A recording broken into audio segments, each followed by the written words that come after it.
अक्सर अपने विवादित बयानों से सियासी सुर्खियां बटोरने वाले हैदराबादी भाईजान असदुद्दीन ओवैसी एक बार फिर से चर्चा में, और इस बार बीजेपी और संघ पर निशाना साधते हुए ओवैसी ने जो लक्ष्मण रेखा होती है उसको लांघ दिया। ओवैसी ने सोशल मीडिया पर एक वीडियो शेयर करते हुए दावा किया कि हिंदुस्तान में मुसलमानों के खिलाफ बीजेपी और आरएसएस ने जंग का ऐलान कर दिया है।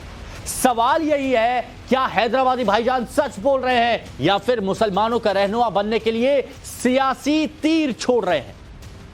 आज हिंदुस्तान के मुसलमान बोलेंगे, भड़काऊ भाईजान की पोल भी खोलेंगे। ये रिपोर्ट आप देखिए। 19% मुसलमान अपने 19 एमएलए मजलिस के नहीं कामयाब कर सकते। हलाल गोश्त देश के लिए खतरा, हिजाब देश के लिए खतरा, दाढ़ी देश के लिए खतरा, टोपी देश के लिए खतरा, मस्जिदें देश के लिए खतरा, मस्जिद की मीनारें देश के लिए खतरा। सुना आपने, इस बात का लब्बुलुआब और बैरिस्टर असदुद्दीन ओवैसी की कहने का मतलब यही है ना कि हिंदुस्तान में इस्लाम खतरे में है, मुसलमान खतरे में है। जो ओवैसी को जानते हैं वो उनके इस अंदाज को बखूबी पहचानते हैं, क्योंकि ये पहली बार नहीं है। जनाब जब भी जुबान खोलते हैं जहर ही उगलते हैं। शायद इसीलिए AIMIM चीफ असदुद्दीन ओवैसी भड़काऊ भाईजान के तमगे से भी नवाजे जाते हैं। एक बार फिर भड़काऊ भाईजान ओवैसी ने अपनी बुलंद आवाज में नफरत का पैगाम दिया। बीजेपी और आरएसएस के खिलाफ खूब जहर उगला है। भारत के मुसलमानों को भड़काने वाली बातें कही हैं। सबसे पहले गौर से पूरा बयान सुनिए। मुल्क की हालात आपको ये बता रहे हैं कि नफरत और बीजेपी और संघ परिवार मिलकर भारत के मुसलमानों के खिलाफ एक ऐलान जंग कर चुके हैं और हमारी हर तहजीब की हर निशानी को मिटाना चाहते हैं। हलाल गोश्त देश के लिए खतरा, हिजाब देश के लिए खतरा, दाढ़ी देश के लिए खतरा, टोपी देश के लिए खतरा, मस्जिदें देश के लिए खतरा, मस्जिद की मीनारें देश के लिए खतरा, मस्जिद की अज़ान की आवाज देश के लिए खतरा। और इस बात में आप देख लो, जब ये बातें हो रही हैं तो क्या कांग्रेस कुछ बोलती, क्या राष्ट्रवादी कुछ बोलती है, क्या शिवसेना कुछ बोलती है, क्या समाजवादी कुछ बोलती है, क्या आम आदमी पार्टी कुछ बोलती है? अपने आप को सेकुलर पार्टी बोलने वाले कुछ नहीं बोलेंगे। क्यों नहीं बोलेंगे? मुसलमान को डराओ, वो तो हमारा कैदी है, और हम ज्यादा बोलेंगे तो हमारा हिंदू वोट हमको नहीं मिलेगा। करीब 1 मिनट का असदुद्दीन ओवैसी का ये वीडियो AIMIM के आधिकारिक ट्विटर हैंडल से शेयर किया गया है, जिसमें कैप्शन लिखा गया है, बीजेपी और आरएसएस ने मिलकर भारत के मुसलमानों के खिलाफ ऐलान जंग कर दिया है। यानी ओवैसी खुलेआम ये दावा कर रहे हैं कि हिंदुस्तान में हिंदुस्तान के मुसलमानों को प्रताड़ित किया जा रहा है, उनके खिलाफ एक जंग जैसा माहौल बनाया जा रहा है। आपने पूरा बयान सुन लिया, अब आपसे एक सवाल है, ओवैसी का यह बयान देश को जोड़ने वाला है या फिर तोड़ने वाला? भाईचारे को बढ़ावा देने वाला है या नफरत की खाई को और गहरा करने वाला? क्या ओवैसी अपने इस बयान के जरिए मुसलमानों को देश के खिलाफ नहीं भड़का रहे? ओवैसी ने बीजेपी और संघ पर मुस्लिमों के खिलाफ ऐलान जंग की बात कही है, लेकिन सवाल ये भी है, इस बात में रत्ती भर सच्चाई भी है या फिर ये कोई कोरी अफवाह है? क्या इस बात के पीछे सच का एक भी अंश है या फिर है ओवैसी का सियासी फितूर? मुसलमानों के खिलाफ ऐलान जंग ओवैसी सच बोल रहे हैं या झूठ? मुसलमान ओवैसी के इस बयान से कितना इत्तेफाक रखते हैं? हिंदुस्तान के सच्चे मुसलमान ओवैसी के इस ऐलान जंग वाले बयान के बारे में क्या कुछ कहते हैं? ओवैसी के इस भड़काऊ बयान का आज टाइम्स नाउ नवभारत के कैमरे पर लाइव लिटमस टेस्ट होगा। रिपोर्टर शहर शहर जाएगा, सच्चे मुसलमानों की बात आप तक पहुंचाएगा, जिसके बाद होगा दूध का दूध और पानी का पानी। ओवैसी के बयान पर क्या बोला हिंदुस्तान का मुसलमान, ये जानने के लिए आप बने रहिए टाइम्स नाउ नवभारत के साथ।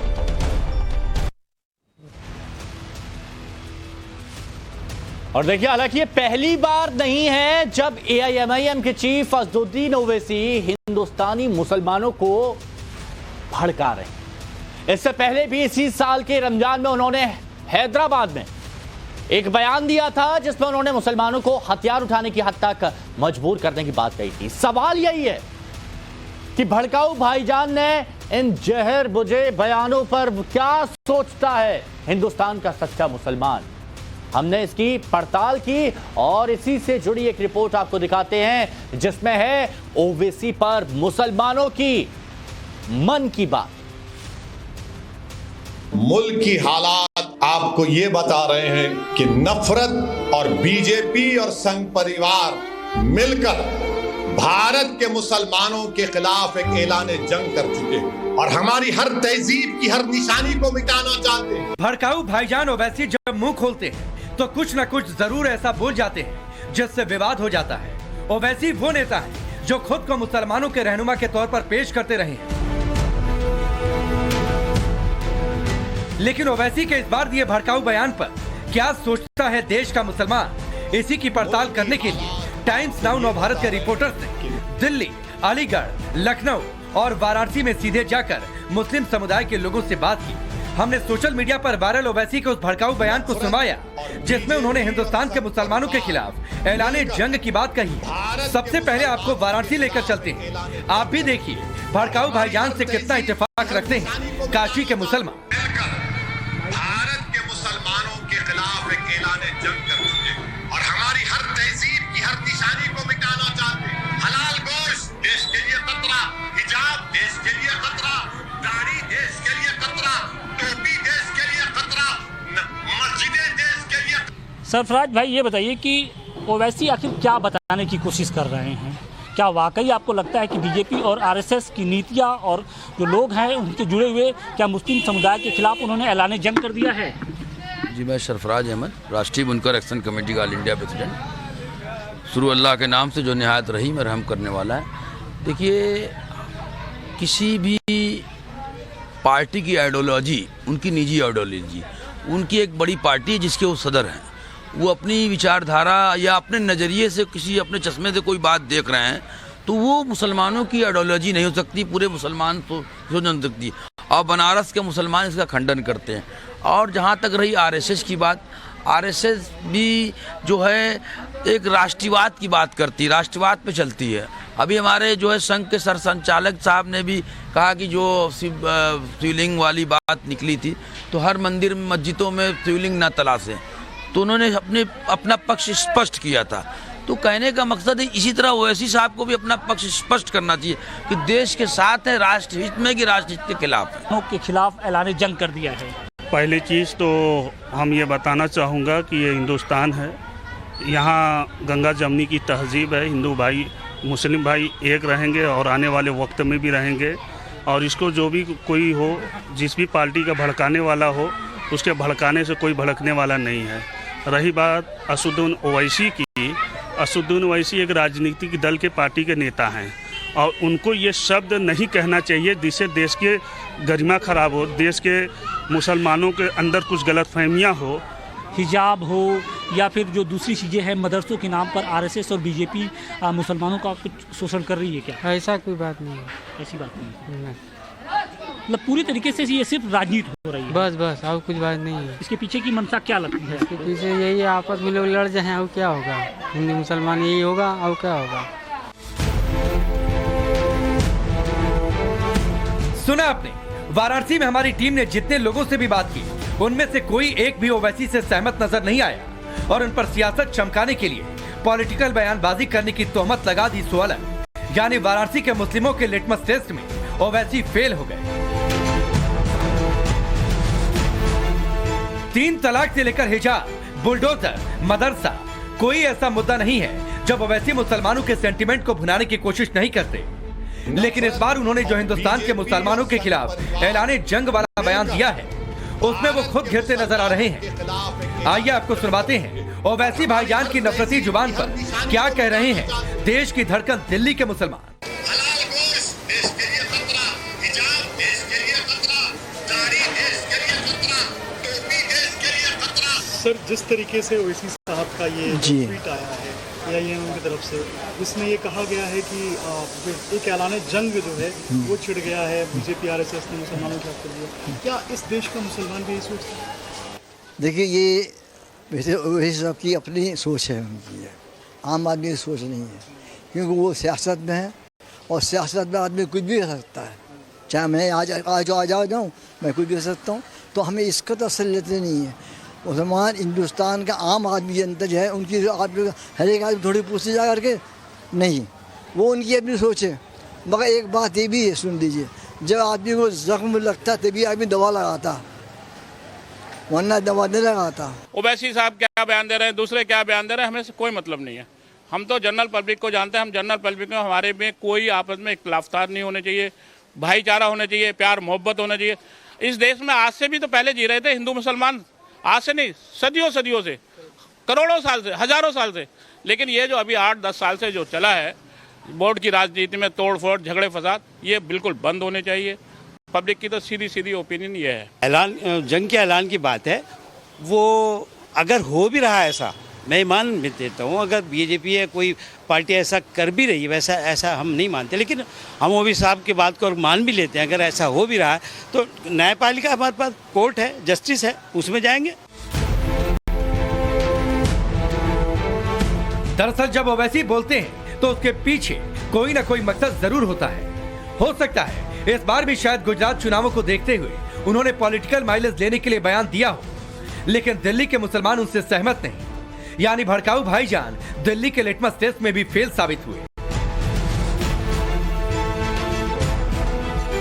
यहाँ ये भी गौर करने वाली बात है कि बीजेपी और संघ पर निशाना साधते हुए ओवैसी ने मुसलमानों के खिलाफ फैलाने जंग छेड़ने वाला बयान तब दिया जब संघ प्रमुख मोहन भागवत अल्पसंख्यक समुदाय से नजदीकी बढ़ाते नजर आ रहे हैं। इसलिए भी ओवैसी की बात लोगों के गले नहीं उतर रही। अलीगढ़ में भी हिंदुस्तान के सच्चे मुसलमानों ने कैसे भड़काऊ भाईजान को मजहबी नफरत फैलाने से दूर रहने वाली ज्ञान की घुट्टी पिलाई, सुनिए। साहब ने जो भी बोला है ये सही नहीं है, मैं इस चीज़ से सहमत नहीं हूँ। और जो है जो भी सरकार कर रही है, बीजेपी आरएसएस, वो सही कर रही है। आपका जो बयान आया है, ये बयान जो साहब ने जो करा है गलत करा है मुसलमानों के बारे में। ऐसा कुछ नहीं, चक्कर नहीं, मुसलमान कोई दबाव में नहीं रहा। भाजपा सरकार में ये कह रहे हैं कि 12 में ऐसा कोई नहीं है, मुसलमानों के साथ गलत कुछ नहीं हो रहा है। देखिए ओवैसी साहब जो हैं ये जो बात कह रहे हैं गलत बात कर रहे हैं। दूसरी चीज़, उनका काम राजनीतिक रोटियां सेकना है, क्योंकि दूसरा तो काम उन पर आया नहीं। आपने अलीगढ़ के मुसलमानों के मन की बात सुनी, जहां ओवैसी भाईजान के साथ कोई मुस्लिम आवाज नजर नहीं आई। अब आपको लेकर चलते हैं यूपी की राजधानी और नवाबों के शहर लखनऊ में, जो अपनी तहजीब के लिए मशहूर है। यहाँ भी ओवैसी की भड़काऊ बयानबाजी की मुस्लिमों ने पोल खोल दी। उनका एक पर्सनल क्वेश्चन हो सकता है, लेकिन अगर देखा जाए तो वो भी अपनी जगह पे सही कह रहे हैं, लेकिन हालात के हिसाब से ऐसा कुछ है नहीं। देश का माहौल काफी खराब हो गया है, लोगों में भाईचारा नहीं रहा, क्योंकि हमारे हिंदू भाइयों में के दिमाग में हम लोगों के लिए गलत पैदा की जाए। लखनऊ के लिटमस टेस्ट में भी भड़काऊ भाईजान पास नहीं हो पाए। ओवैसी के बयान को तकरीबन सभी ने पॉलिटिकल स्टंट और देश विरोधी बता दिया। हमारी तफ्तीश में यह साफ हो गया कि अधिकांश लोगों को ओवैसी के बयान में नफरत फैलाने की गहरी साजिश नजर आई और अधिकांश लोगों ने ओवैसी के बयान को उनका सियासी फितूर करार दिया। रिपोर्ट टाइम्स नाउ नव भारत। और हमारी हर तहजीब की हर निशानी को मिटाना चाहते हैं।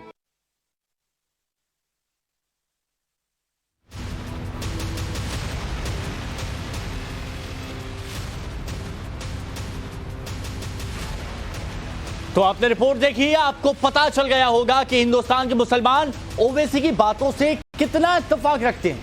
दरअसल ओवैसी जब भी कोई बात बोलते हैं तो उसमें एक दूसरे को जोड़ने वाली बातें कम होती हैं और दूरियां बढ़ाने वाली बातें बहुत ज्यादा होती हैं। ओवैसी कभी मुस्लिमों को बीजेपी और आरएसएस का डर दिखाते, तो कभी विरोधी पार्टियों पर मुसलमानों के मुद्दे पर चुप्पी साधने का आरोप लगाते, और इन सब के पीछे है ओवैसी का सियासी दांव।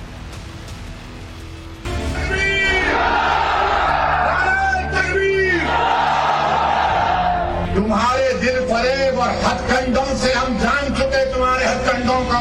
मैं मुगलों को जिम्मेदार करार देता हूं पेट्रोल की कीमत। नहीं, प्रधानमंत्री जिम्मेदारी नहीं है। आज आपको अपने इत्तेहाद की ताकत पर अपनी एक सियासी आवाज को मजबूत करना है।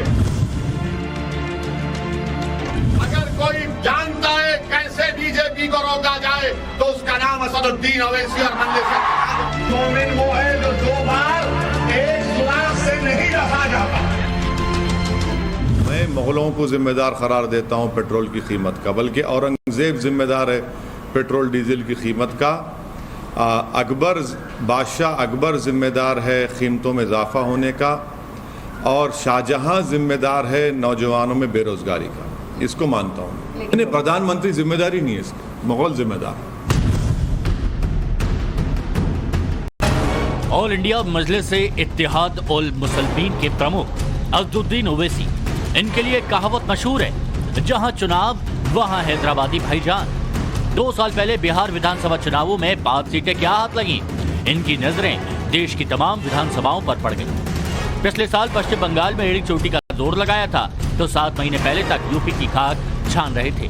चुनाव में हाथ क्या आया, ये तो उन्हीं को पता होगा, लेकिन अब इनका अगला टारगेट गुजरात है। चंद महीने पहले इन्होंने सूरत में एक बड़ा जलसा किया था। तकरीर ऐसी कि मानो उनके सिवाय देश में मुसलमानों का कोई मसीहा बचा ही ना हो। आज आपको अपने इत्तेहाद की ताकत पर अपनी एक सियासी आवाज को मजबूत करना है।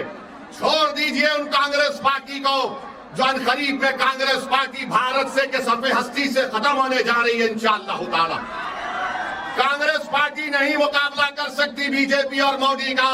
अगर कोई जानता है कैसे बीजेपी को रोका जाए तो उसका नाम असदुद्दीन ओवैसी और मजलिस इत्तेहाद। जनता अब तक ये जानती थी कि बैरिस्टर अज़दुद्दीन ओवैसी कानून संविधान के बड़े जानकार हैं, लेकिन सूरत की रैली में इन्होंने इतिहास पर ज्ञान देना शुरू कर दिया। हिंदुस्तान में कौन कब आया, कितने साल पहले आया, जुबानी सुना और हाथ लगे बात सम्राट अशोक और पुष्यमित्र की भी कर दी। भारत कैसे बना? 50,000 साल पहले अफ्रीका से लोग भारत को आए थे। कितने साल पहले? 50,000 साल पहले। 40,000 साल पहले ईरान से किसान आए थे। 30,000 साल पहले स्टीप से लोग आए थे, स्टेप से लोग आए थे। इसके बाद लोग आते गए तो भारत बना। मगर बीजेपी को अगर कोई नजर नहीं आता, खाली मुगल नजर आता है इनको। बादशाह अशोका ने हजारों लोगों का कत्ल किया। बोलो आरएसएस वालों, अशोका के बारे में तुम्हारी राय क्या है? क्या यह बात सच नहीं है कि पुष्यमित्रा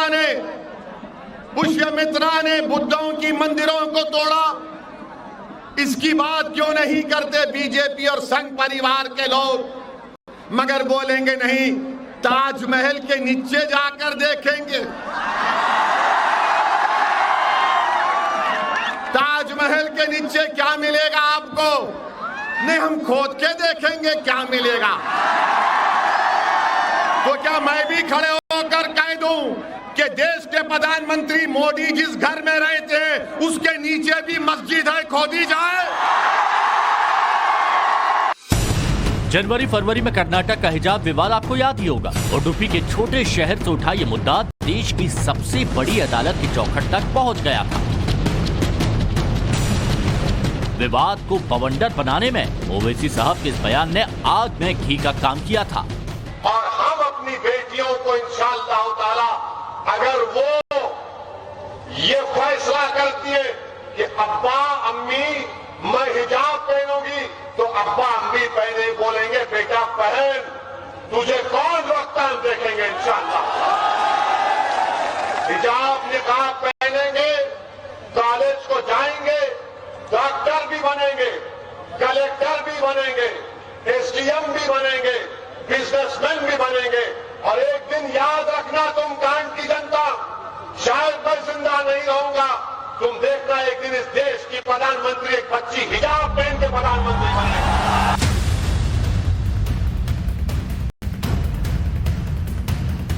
8 साल पहले तक ओवैसी ब्रदर्स की सियासत हैदराबाद की 4 दीवारी के बीच सिमटी हुई थी। 2014 में पहली बार हैदराबाद से बाहर इनकी पार्टी AIMIM का खाता खुला। महाराष्ट्र विधानसभा चुनाव में AIMIM को एक साथ 2 सीटों पर जीत मिली। ओवैसी को लगा कि जनता, खासकर मुसलमान, उनकी पॉलिसी को पसंद कर रहे हैं, तो उन्होंने दक्षिण से उत्तर का रुख किया। 2020 के बिहार विधानसभा चुनाव में 5 सीटें जीतकर राजनीतिक पंडितों को हैरान कर देने वाले ओवैसी के रथ को पहले बंगाल में ममता बनर्जी